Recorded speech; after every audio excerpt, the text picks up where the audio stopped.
Welcome to Miss Scarlett. Subscribe and don't miss out on Patreon. Have fun!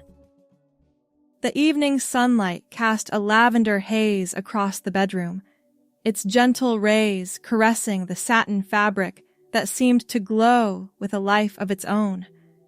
Every inch of the nightgown seemed to whisper secrets, a clandestine affair with luxury and softness.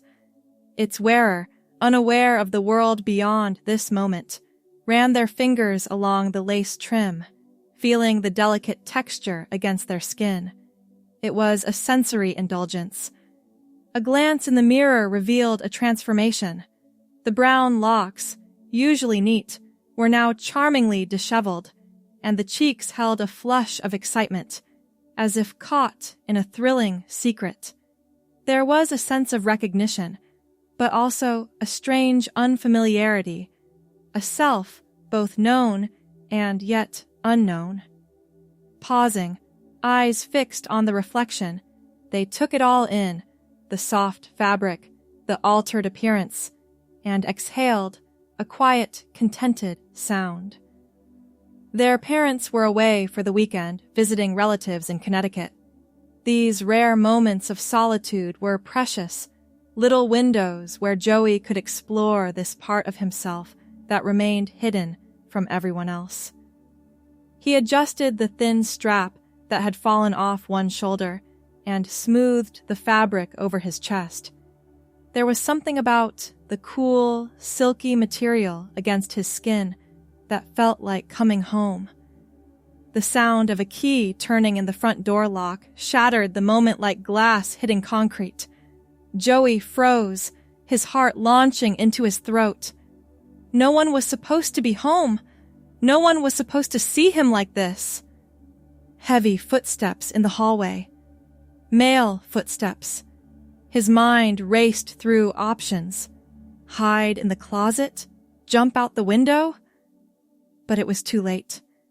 He'd waited too long in his panic. The bedroom door swung open without a knock, and there stood Richard, Vanessa's boyfriend of 8 months, cell phone in hand. His eyes went wide, taking in the scene.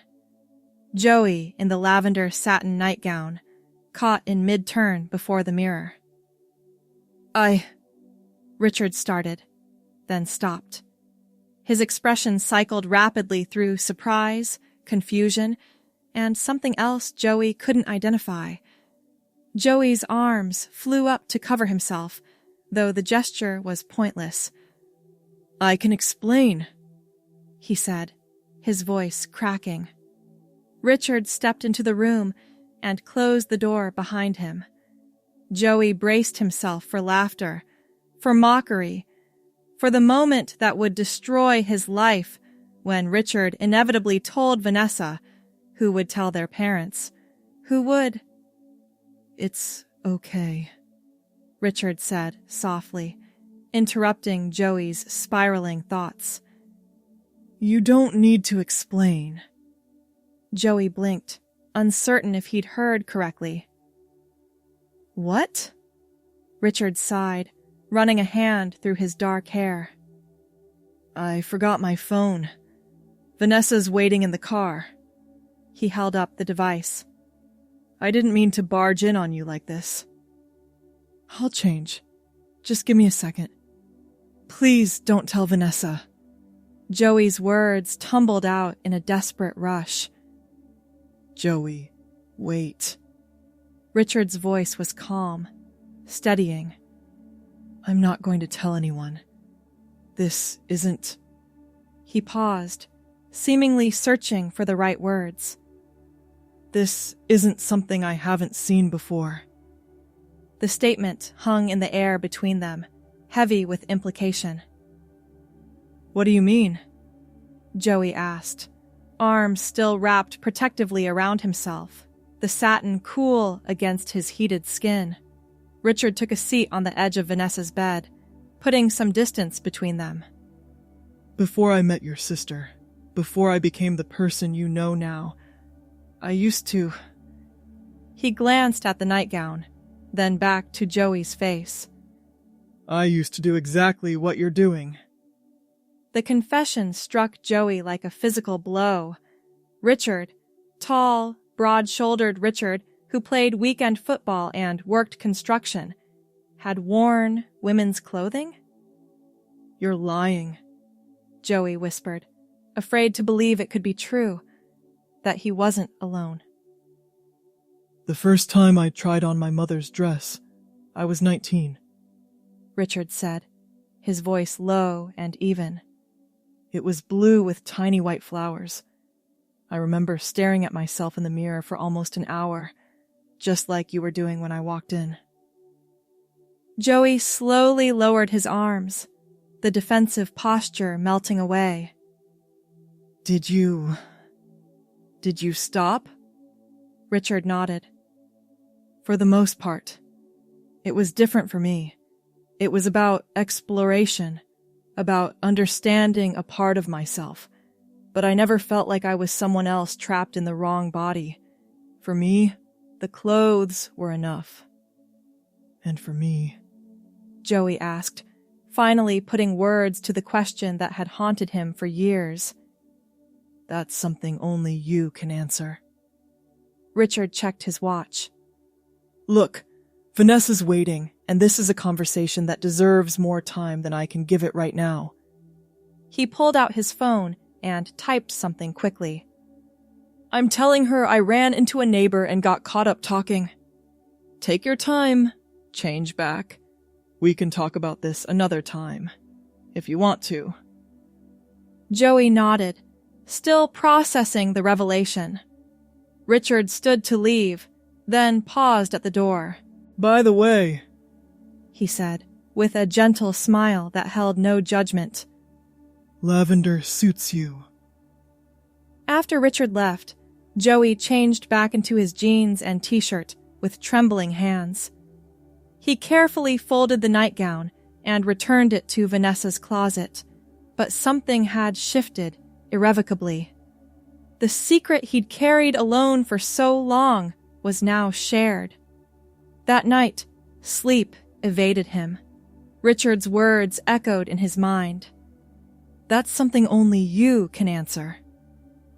For the first time, Joey allowed himself to consider possibilities he'd previously pushed away. What if the feeling that overtook him when he wore those clothes wasn't just curiosity or a phase? What if it was a signpost pointing toward his authentic self? 3 days passed before Richard reached out. A text message, casual but loaded with meaning. "Coffee? Tomorrow, 10 a.m. at Riverside Cafe. Just us." Joey replied with a simple, "Yes," before he could talk himself out of it. The cafe was busy with the morning rush when Joey arrived. Richard waved from a corner table, 2 steaming mugs already waiting. Joey navigated through the crowd, hyper-aware of his plain black t-shirt and faded jeans, clothing that had never felt more like a costume. "I got you hot chocolate," Richard said as Joey sat down. "Vanessa mentioned you're not big on coffee." "Thanks." Joey wrapped his hands around the warm mug, grateful for something to hold on to. So, Richard echoed. "I meant what I said. Your secret is safe with me, but I thought you might have questions, or just want to talk to someone who gets it, at least a little bit." Joey exhaled slowly. "I don't even know where to start. How did you know? That it was just exploration for you, I mean." Richard considered the question carefully. "It never felt like my whole identity was wrapped up in it. Wearing those clothes felt good, freeing in a way, but it wasn't like I was becoming more myself. It was more like trying on different aspects of myself." He leaned forward. "What about you? What does it feel like when you wear Vanessa's clothes?" The question hit at the core of everything Joey had been afraid to articulate. "It feels like..." He struggled to find the words. "Like I'm finally seeing myself clearly. Like everything else is the costume." Richard nodded slowly. That sounds different from my experience. Is that bad? Joey asked, voice small. Not bad, just different. Our journeys don't have to be the same. Richard took a sip of his coffee. Have you ever thought about a name? Someone you might want to be if you weren't Joey? The question caught him off guard. He'd never allowed himself to think that far ahead, but the answer came to him immediately, as if it had been waiting just below the surface. Estelle, he said softly. Estelle, Richard repeated. It's beautiful. It was my grandmother's name. She was the kindest person I've ever known. Well, Estelle, it's nice to meet you, Richard said, extending his hand across the table. The simple gesture of acknowledgement brought tears to Joey's eyes. He clasped Richard's hand, feeling a weight lift that he hadn't realized he'd been carrying. What now? Joey, now privately thinking of herself as Estelle, asked. That's up to you, but whatever you decide, you're not alone anymore. The conversation with Richard became a lifeline. Over the following weeks, they met regularly, always in places where no one knew them. Richard brought resources, books, articles, contact information for support groups. And most importantly, he listened without judgment as Estelle gradually unfolded her truth. 1 month after their initial conversation, Richard arrived at their usual cafe with a small paper bag. What's this? Estelle asked. A gift. Something small to start with. Inside the bag was a bracelet, silver with delicate charms that caught the light. Nothing ostentatious, but unmistakably feminine. I thought maybe you could wear it when you feel like being Estelle, even if only on the inside for now, Richard explained. Estelle slipped it onto her wrist, the metal cool against her skin. Thank you, she whispered, overcome with emotion at this tangible symbol of her identity. There's something else, Richard said. Vanessa's been asking questions about why I've been so secretive lately, where I've been going. I don't like lying to her. Fear clutched at Estelle's heart. You promised you wouldn't tell, and I haven't. But I care about your sister, and our relationship is important to me. Richard ran a hand through his hair, a nervous habit Estelle had come to recognize. I think you should tell her. Not right away if you're not ready, but eventually. Vanessa loves you. She might surprise you. The thought of coming out to her sister terrified Estelle, but there was wisdom in Richard's words. Vanessa had always been her protector, her advocate, even when they fought like siblings do. I'll think about it, Estelle promised. But thinking was different from doing, and weeks passed with the secret still held close. The bracelet became Estelle's talisman, worn only in private moments when she could be herself.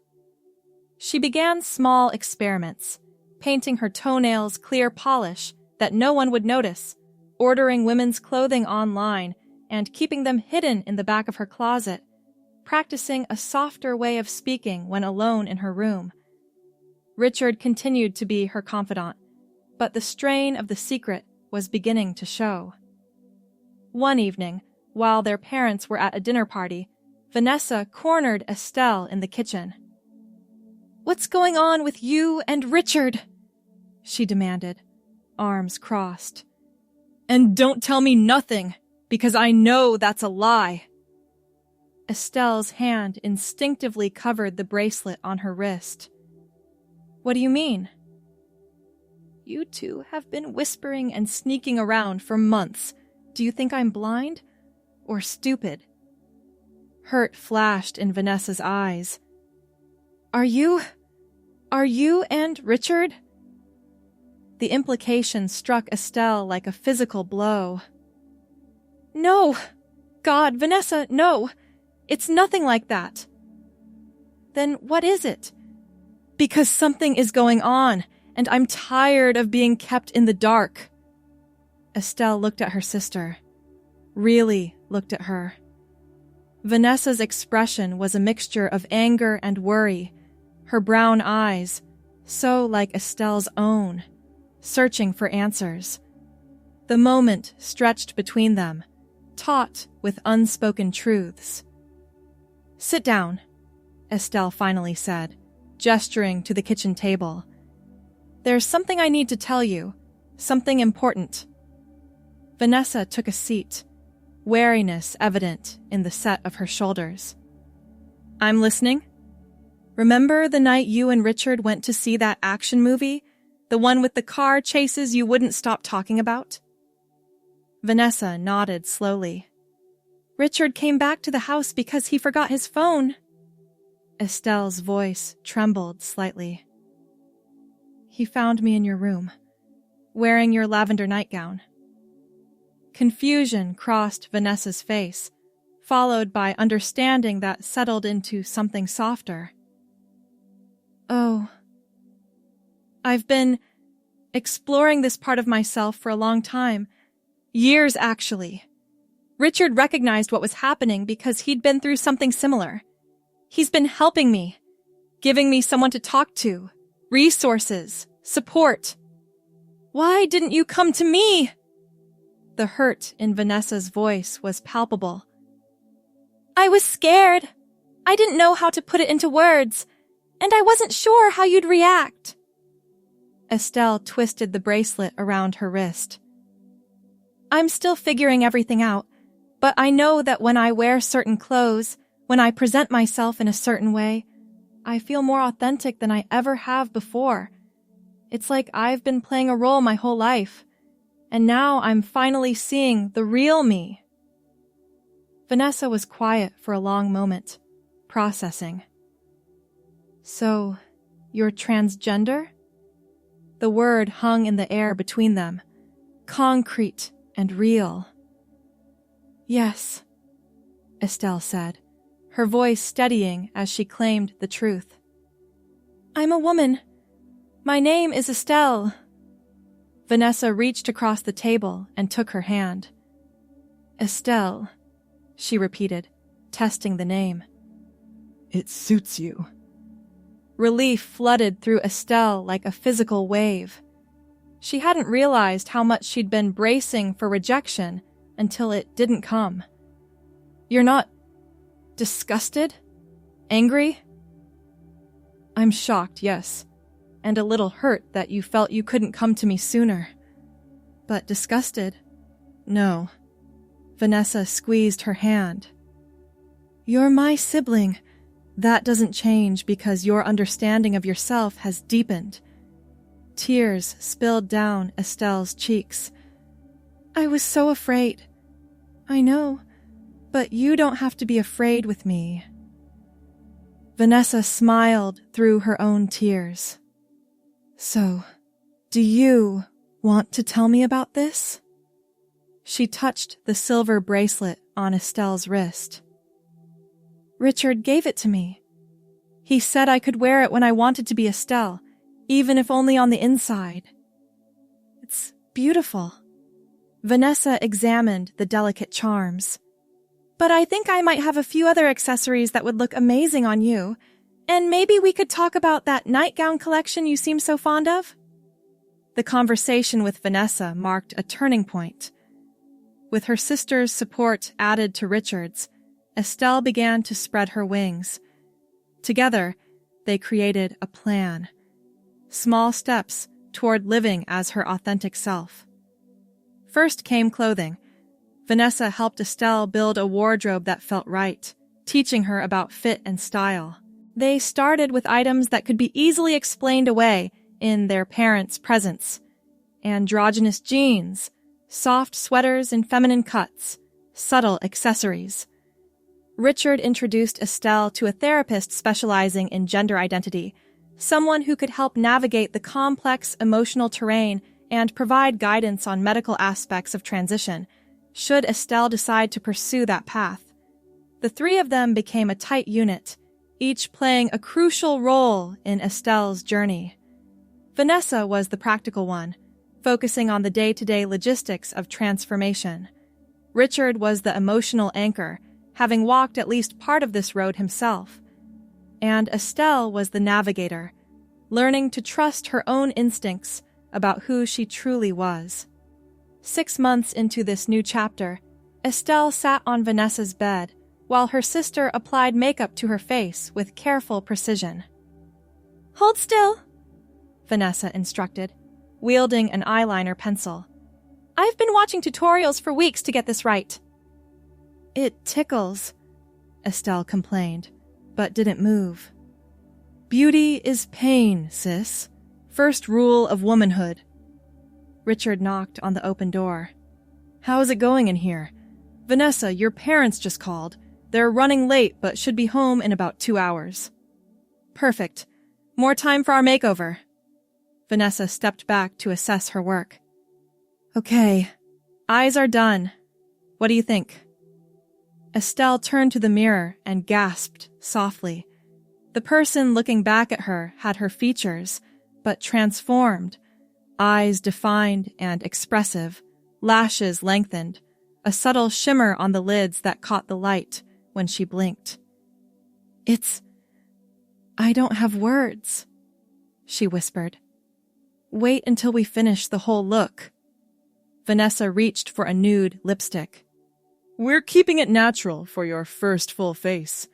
The goal is enhancement, not drag.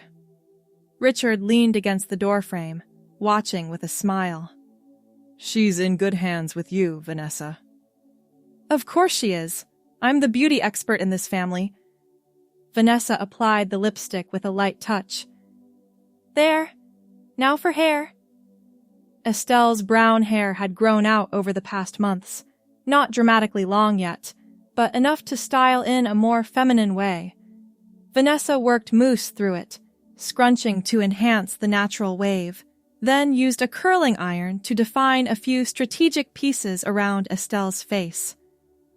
Now for the pièce de résistance. Vanessa disappeared into her closet and returned with a dress, a simple A-line in deep forest green with long sleeves and a modest neckline. I saw this and immediately thought of you. It'll bring out the gold flecks in your eyes. Estelle took the dress, running her fingers over the soft fabric. Can you guys step out while I change? Of course. Richard took Vanessa's hand. We'll wait in the hall. Alone, Estelle slipped out of her jeans and t-shirt and into the dress. The material settled against her skin like a whisper, the cut cleverly disguising her broader shoulders and creating the illusion of a waist. She turned to face the mirror and caught her breath. For the first time, the person reflected back was wholly Estelle, not Joey playing dress-up, not a work in progress, but herself. Complete. She opened the door with shaking hands. Vanessa clapped both hands over her mouth, eyes wide. Richard's expression softened into a smile that held both pride and something like recognition. Oh, Estelle, Vanessa breathed. You're beautiful. Do I really look okay? Estelle smoothed the dress nervously. You look like yourself, Richard said simply. The self you were always meant to be. The three of them spent the next hour taking photos, Estelle's first documentation of her true self. They were careful to use only Vanessa's camera, nothing that would automatically upload to social media or the cloud.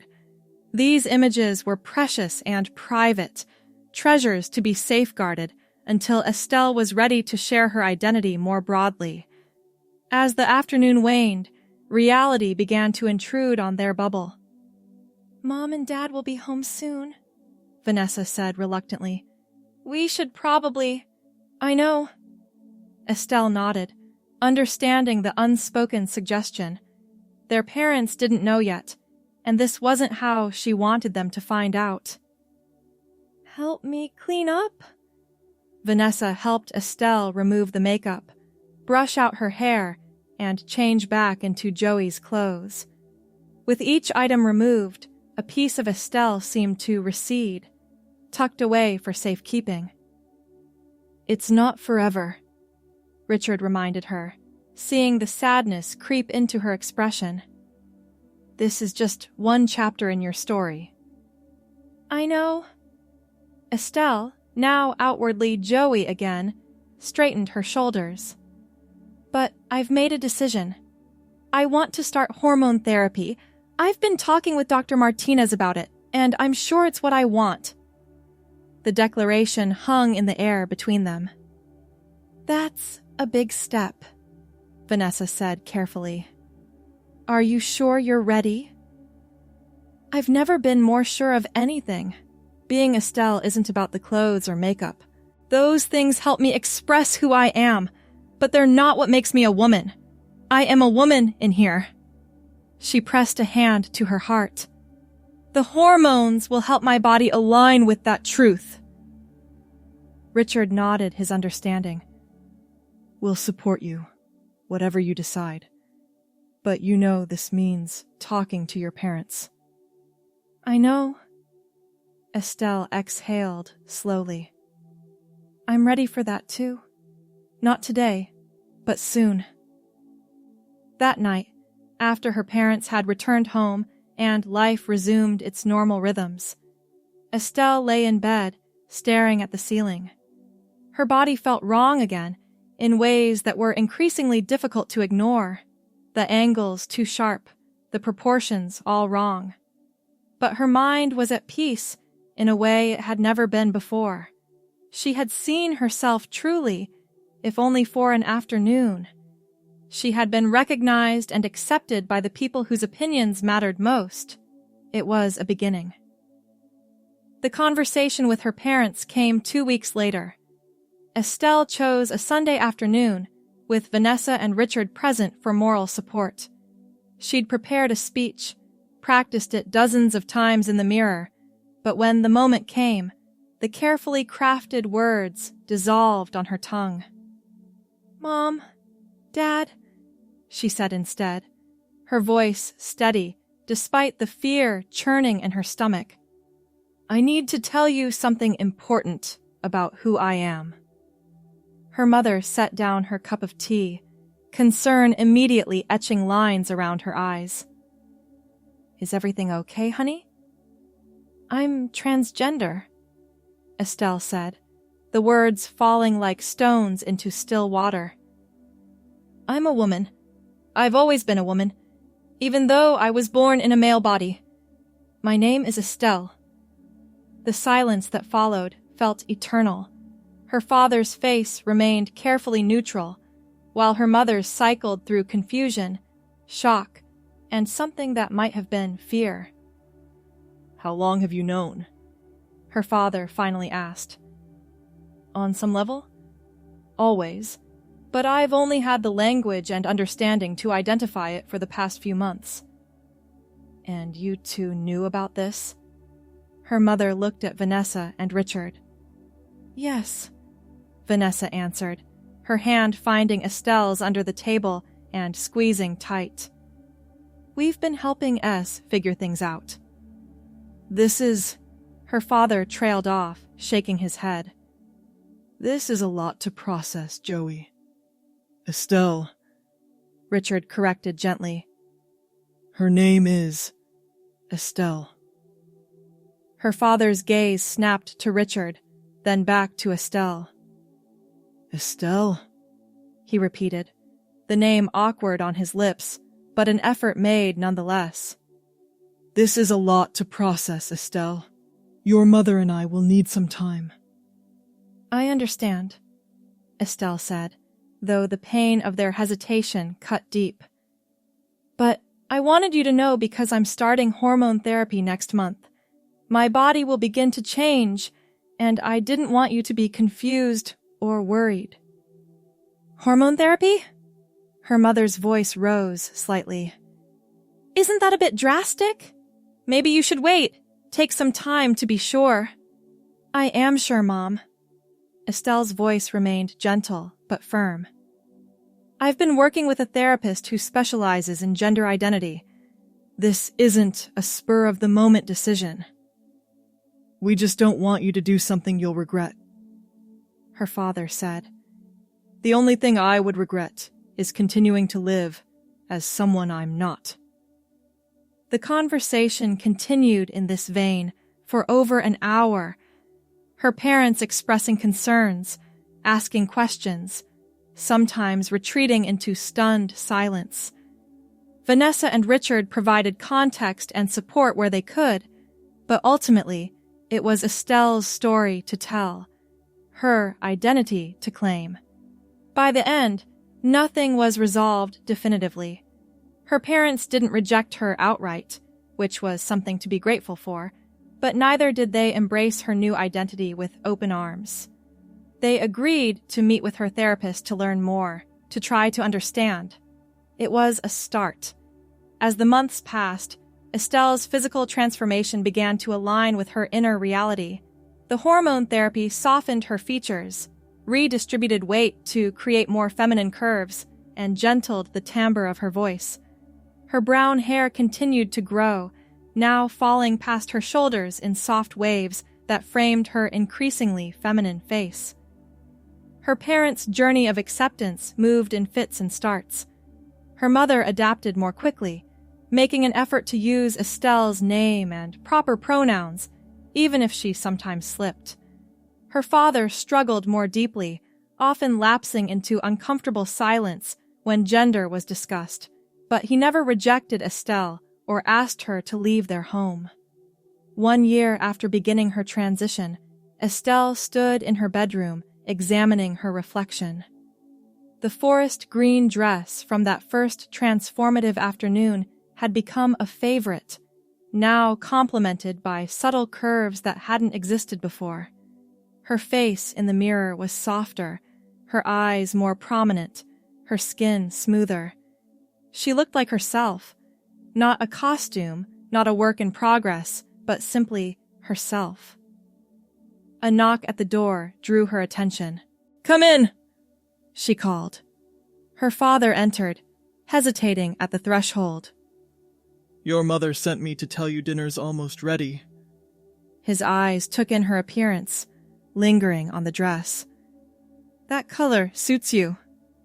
The simple comment, an acknowledgement of her femininity without qualification or discomfort, brought tears to Estelle's eyes.